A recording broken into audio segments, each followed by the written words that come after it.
èmi Iyakuegbe olórí gbogbo Arugbo wọ́n fàṣìkò ìsọfún wípé sinimá kan ń bọ̀ lójú ọ̀nà dẹ́ẹ̀dẹ́ẹ̀dẹ́ẹ̀ sinimá lù ní ẹ lọ wo ẹ̀túyàyà lórí ìkíni lórí ìkànnì Gígé Alára ibẹ̀ ni ó ti jáde tó bá ti di ṣẹ̀bẹ̀mbà bìkínì òyìnbó rẹ̀ ṣẹ̀bẹ̀mbà 24 ìní ọjà yìí ẹ wá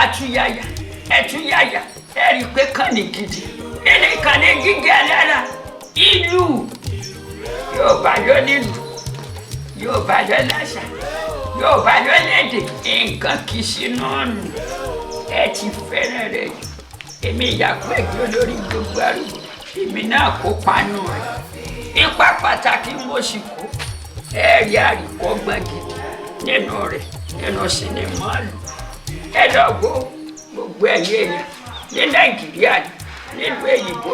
ní mọ́ńdọ̀nù ní fáríkà ní gbogbo yín pátá ẹ lọ wò thank you àti very much ìsìnkọ́tò thank you very much.